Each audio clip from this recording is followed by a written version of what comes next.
नमस्कार। आज मैं आपको बताऊंगा कि किस तरह से आप व्हील और ब्लॉक के सपोर्ट से अपनी बैक को अच्छे से ओपन कर सकते हैं। तो सबसे पहले आप व्हील को वॉल के साथ टच किए, एक ब्लॉक ठीक अपने व्हील के आगे रखेंगे। उसके बाद अपने दोनों नीज को ज़मीन पर रखते हुए अपने दोनों फीट को आप ब्लॉक के ऊपर रखेंगे। सांस कंप्लीटली लेते हुए दोनों हाथ को एक साथ हवा में उठाएंगे।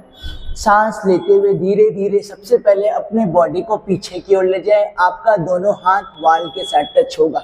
धीरे धीरे अपने हाथों को मेन पोजीशन पे लाएंगे। जब आपको लगे कि मेरी बैक थोड़ी सी अच्छी सी ओपन हो चुकी है, देन आप धीरे धीरे और नीचे जाने की कोशिश करेंगे। तो फिर से एक बार ट्राई कर सकते हैं। सांस लीजिए, दोनों हाथ एक साथ हवा में उठाइए। सांस लेते हुए धीरे धीरे दोनों हाथों को नीचे ले जाते हुए अपने सर को ठीक व्हील के साथ टच करें। उसके बाद अपने दोनों हाथों से व्हील के कॉर्नर को पकड़ें और इस पोजीशन में कम से कम 30 सेकेंड होल्ड करेंगे। उसके बाद सबसे पहले दोनों हाथों को वॉल के साथ टच किए, हेड को ऊपर उठाए और उसके बाद धीरे से मेन पोजीशन। ये फर्स्ट स्टेप।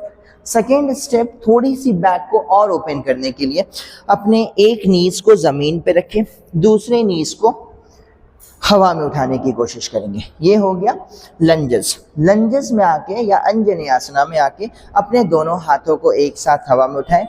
सांस गहरी लें। सांस लेते हुए धीरे से अपने अपर बॉडी को पीछे की ओर ले जाएं और एक एक स्टेप आप नीचे बढ़ते हुए अपने सर को व्हील की तरफ टच करेंगे। जैसे ही आपका सर टच होगी, दोनों व्हील के कॉर्नर को अपने हाथों से ऐसे पकड़ें। फिर धीरे से दोनों हाथों को वॉल पे टच किए और धीरे धीरे मेन पोजीशन पे आने की कोशिश करें।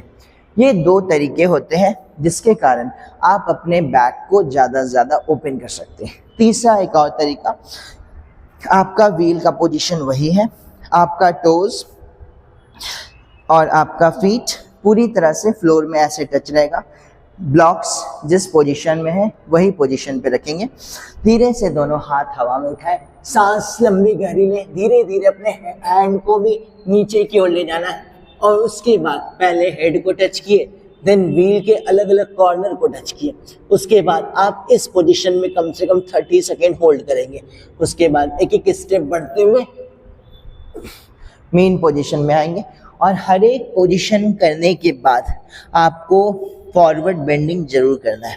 ये 3 तरीके अप्लाई करके आप अपनी बैक को और भी ज़्यादा ओपन करने में हेल्प कर सकते हैं।